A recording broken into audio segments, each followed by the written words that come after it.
ರಾಜ್ಯ ಸರ್ಕಾರದಿಂದ ನಿಮ್ಗೆಲ್ಲರಿಗೂ ಕೂಡ ಒಂದು ಭರ್ಜರಿ ಗುಡ್ ನ್ಯೂಸ್ ನ ಕೊಟ್ಟಿದ್ರೆ ಇಲ್ಲಿ ಸಾಕಷ್ಟು ಜನ ಕೇಳ್ತಾ ಇರ ನಮ್ಗೆ 7ನೇ ಕಂತಿನ ಹಣ ಬಂದಿಲ್ಲ, ನಮ್ಮ ಖಾತೆಗಳಿಗೆ 7ನೇ ಕಂತಿನ ಹಣ ಯಾವಾಗ ಬರುತ್ತೆ, ಇದ್ರ ಬಗ್ಗೆ ಎಲ್ಲ ಕೂಡ ಸರ್ಕಾರ ಒಂದು ಗುಡ್ ನ್ಯೂಸ್ ನ ಕೊಟ್ಟಿದೆ.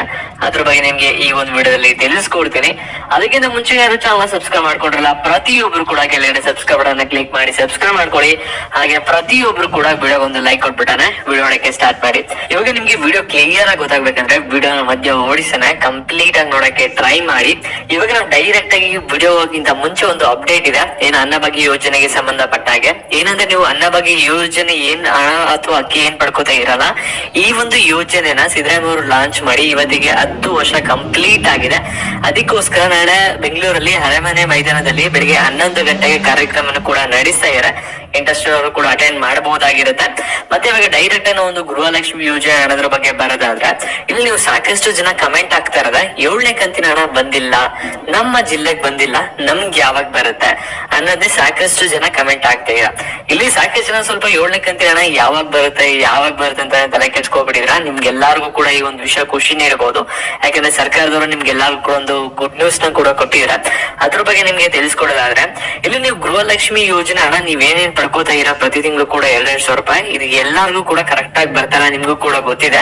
ಇಲ್ಲಿ ನಿಮ್ಗೆ ಯಾರ್ಯಾರಿಗೆ ಬಂದಿಲ್ಲ 2,200 ರೂಪಾಯಿ ಪೆಂಡಿಂಗ್ ಅಲ್ಲಿ ಇದೆ, 1-2 ತಿಂಗಳು ಬಂದಿಲ್ಲ, ಅವ್ರಿಗೆಲ್ಲ ನಿಮ್ಗೆ ಮಾರ್ಚ್ ಅಲ್ಲಿ ಒಂದು ಏನ್ ಸಮಸ್ಯೆ ಆಗಿದೆಯಲ್ಲ ಎಲ್ಲಾ ಕೂಡ ಕ್ಲಿಯರ್ ಮಾಡ್ತೀವಿ ಅಂತ ಖುದ್ದಾಗಿ ಲಕ್ಷ್ಮೀ ಹೆಬ್ಬಾಳ್ಕರ್ ಅವರು ಕೂಡ ಹೇಳಿದ್ರ. ಮತ್ತೆ ಸಿಎಂ ಸಿದ್ದರಾಮಯ್ಯ ಅವರು ಒಂದು ಭರವಸೆನ ಕೂಡ ಕೊಟ್ಟಿರ. ಅದ್ರಿಂದ ನೀವ್ ಯಾರು ಕೂಡ ಬಂದಿಲ್ವಲ್ಲ 1-2 ತಿಂಗಳು ಅಂತ ತಲೆ ಕೆಡ್ಸ್ಕೊಬಿಡಿ, ಎಲ್ಲಾ ಕೂಡ ನಿಮ್ಗೆ ಆಡ್ ಅಪ್ ಆಗಿ ಬರುತ್ತೆ. ಅದ್ರಿಂದ ನೀವು ಜಾಸ್ತಿ ಏನು ವರಿ ಮಾಡ್ಕೊಳ್ಳೋ ಅಗತ್ಯ ಇಲ್ಲ. ಮತ್ತೆ ಇಲ್ಲಿ ಗೃಹಲಕ್ಷ್ಮಿ ಯೋಜನೆದು 7ನೇ ಕಂತಿನ ಹಣದಲ್ಲಿ ಏನ್ ಗುಡ್ ನ್ಯೂಸ್ ಏನಂದ್ರೆ, ಇಲ್ಲಿ 7ನೇ ಕಂತಿನ ಹಣ ಬಂದ್ಬಿಟ್ಟು ಇಲ್ಲಿ ಸರ್ಕಾರದವರು ಹಣ ರಿಲೀಸ್ ಮಾಡ್ಬೇಕು. ಆ ಒಂದು ಹಣ ಬಂದ್ಬಿಟ್ಟು ಮಹಿಳಾ ಮತ್ತು ಮಕ್ಕಳ ಅಭಿವೃದ್ಧಿ ಇಲಾಖೆಗೆ ಹೋಗ್ಬೇಕು. ಆಮೇಲೆ ನಿಮ್ಮ ಬ್ಯಾಂಕ್ ಅಕೌಂಟ್ ಎಲ್ಲಿರುತ್ತಲ್ಲ ಆ ಒಂದು ಬ್ಯಾಂಕ್ ಗಳಿಗೆ ಆ ಒಂದು ಹಣ ಎಲ್ಲ ಕೂಡ ಟ್ರಾನ್ಸ್ಫರ್ ಆಗ್ಬೇಕು. ಇಷ್ಟೊಂದು ಪ್ರೋಸೆಸ್ ಇರುತ್ತೆ. ಇಷ್ಟೊಂದು ಸ್ಟೆಪ್ ಆದ್ಮೇಲೆ ನಿಮ್ಗೆ 2,000 ರೂಪಾಯಿ ಬಂದ್ಬಿಟ್ಟು ನಿಮ್ಮ ಅಕೌಂಟ್ ಗೆ ಕ್ರೆಡಿಟ್ ಆಗೋದು, ಡೈರೆಕ್ಟ್ ಆಗಿ ನಿಮ್ಮ ಬ್ಯಾಂಕ್ ಇಂದಾನೆ ಅದು ಬರೋದು. ಸರ್ಕಾರದವರು ಫಸ್ಟ್ ಹಣನ ರಿಲೀಸ್ ಮಾಡ್ಬೇಕಾಗುತ್ತೆ ಬ್ಯಾಂಕ್ ಗೆ.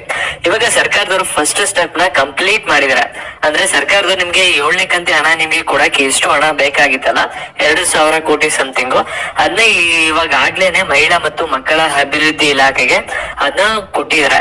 ಅದು ತಲುಪಿದೆ. ಅದರಿಂದ ನಿಮ್ಗೆ ಗೃಹಲಕ್ಷ್ಮಿ ಯೋಜನೆ ಹಣ ಮಹಿಳಾ ಮತ್ತು ಮಕ್ಕಳ ಅಭಿವೃದ್ಧಿ ಇಲಾಖೆಯಿಂದ ಇವಾಗ ಡಿಸ್ಟ್ರಿಕ್ಟ್ ವೈಸ್ ಏನಿರುತ್ತಲ್ಲ ಆ ಒಂದು ಆಫೀಸ್ ಗಳಿಗೆ ಹೋಗಿ ಅದಾದ್ಮೇಲೆ ಇವಾಗ ಬ್ಯಾಂಕ್ ಗಳಿಗೆ ಟ್ರಾನ್ಸ್ಫರ್ ಆಗ್ಬೇಕಾಗಿರುತ್ತೆ. ಅದೆಲ್ಲ ಪ್ರೊಸೆಸ್ ಎಲ್ಲ ಕಂಪ್ಲೀಟ್ ಆಗಿ ನೀವೆಲ್ಲರೂ ಕೂಡ ಗೃಹಲಕ್ಷ್ಮಿ ಯೋಜನೆ 7ನೇ ಕಂತಿ ಹಣ ಬಂದ್ಬಿಟ್ಟು ಮಾರ್ಚ್ ಮೊದಲನೇ ವಾರ ಆದ್ಮೇಲೆ ನೀವು ರಿಸೀವ್ ಮಾಡ್ಕೋತೀರಾ. ಮತ್ತೆ ಈ ತಿಂಗಳು ನಿಮ್ಗೆ ಜಾಸ್ತಿ ಡಿಲೇ ಆಗಕ್ ಹೋಗಲ್ಲ, 7ನೇ ಕಂತಿ ಹಣ ಸ್ವಲ್ಪ ಬೇಗನೆ ಬರುತ್ತೆ ನಿಮ್ಗೆ. ಮತ್ತೆ ನಿಮ್ಗೆ ಇದೇ ರೀತಿ ಗೃಹಲಕ್ಷ್ಮಿ ಯೋಜನೆ ಸಂಬಂಧಪಟ್ಟ ಏನೇ ಅಪ್ಡೇಟ್ಸ್ ಬೇಕಂದ್ರೆ ಚಾನಲ್ ಸಬ್ಸ್ಕ್ರೈಬ್ ಮಾಡ್ಕೊಡಿ, ಹಾಗೆ ವಿಡಿಯೋ ಕೂಡ ಲೈಕ್ ಕೊಡಿ. ಮತ್ತೆ ಈ ಒಂದು ವಿಡಿಯೋನ ಯಾರು ಹಣ ಪಡ್ಕೋತಾ ಇರ್ತಾರೆ ಗೃಹಲಕ್ಷ್ಮಿ ಯೋಜನೆ ಹಣ ಅವರಿಗೆ ಶೇರ್ ಮಾಡಿ. ಧನ್ಯವಾದಗಳು.